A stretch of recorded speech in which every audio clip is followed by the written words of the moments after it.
पाए।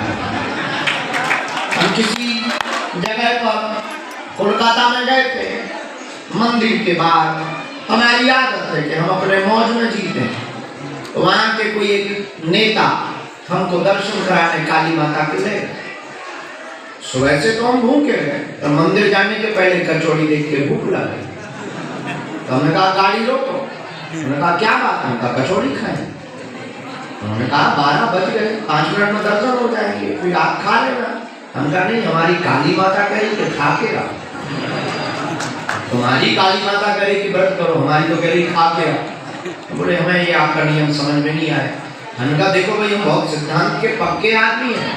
हम मंदिर में जाए और मंदिर में जाकर के हम काली माता के दर्शन करें और दिमाग में कचौड़ी चले, कौन बेफिजूली के पड़े? इसलिए हमें कहा कि हम तो पहले खाएंगे फिर जाएंगे।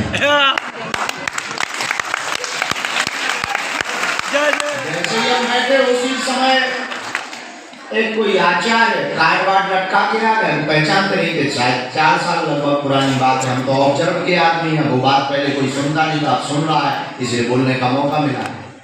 तो हम बैठे थे, कोई आचार्य वहाँ पंडित होंगे, ट्रस्टी होंगे, खबर कार्ड लटका करके हमसे कहते हैं कितने लोग हों? 6 लोग। तो उसने धीरे से हमारे बगल में कुर्सी डाल के कहा कि अगर आप कहो तो 500 रुपया पर पर्सन आदमी लगेगा और हम आपको VIP दर्शन कराएंगे। हमने भी मुस्कुरा के कहा, मूडी आदमी तो बचपन से अपन ने भी कहा कि 5000 ले लो पर पर्सन, काली माता से कहते यही दर्शन करें।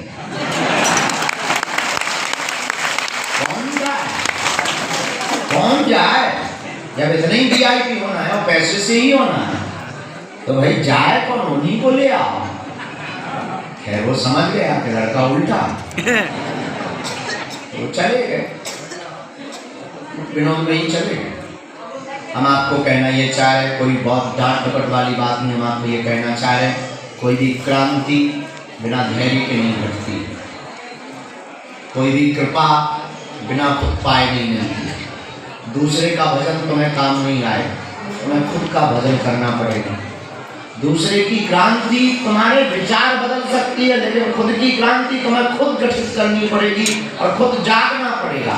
और बात तुम इसलिए परेशान भी सिर्फ इसीलिए हो कि तुम दूसरों से कृपा पाना चाहते, तुम दूसरों से आशीर्वाद पाना चाहते, और इसलिए शायद हैरान हो। हम भी तुम्हारी तरह हैरान थे कभी, लेकिन हम गए और हमारे गुरु ने एक ही शब्द कहा, वो शब्द हम अक्सर रोज बोलते हैं, आज फिर बोलते हैं। हमारे गुरु ने सिर्फ एक शब्द कहा था, जिसके बाद धीरेन्द्र नाम का आदमी मर गया था और धीरेन्द्र कृष्ण नाम का आदमी पैदा हुआ था। अब वो बात ये थी, उन्होंने मुस्कुराते हुए कहा कि तुम जाओ और जाकर के मंदिर के सामने खड़े होकर कह दो, आज से तुम हमारे और हम तुम्हारे।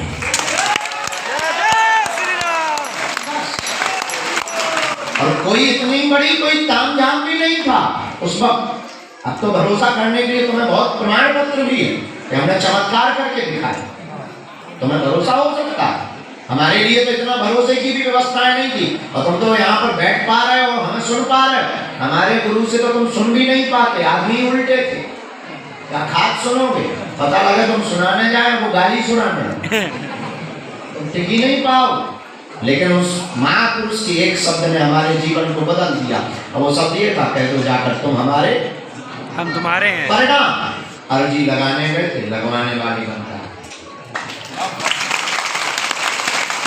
यही हम तुमसे कहना चाहते हैं। तुम भटकना नहीं चाहते हो, तुम जगह जगह नहीं अटकना चाहते हो, और तुम अपनी हंसी नहीं उड़वाना चाहते हो, और तुम विपत्तियों में घिरना नहीं चाहते हो। इस स्थिति में मत जियो कि कोई तुम्हें आशीर्वाद देगा और तुम्हारा कल्याण होगा।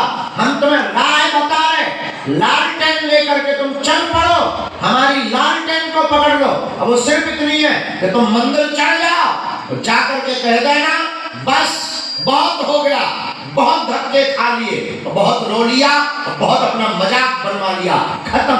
आज के बाद तुम हमारे और हम तुम्हारे। इसके बाद तुम जब आओगे, वैसे तो तुम मंगल को आए, मंगल इसलिए आए कि पेशी करनी थी, लेकिन जिस दिन तुम्हारी जिंदगी में घटना घटेगी उस दिन तुम जिस दिन आओगे वो दिन मंगल का होगा। वहाँ बागेश्वर होगा।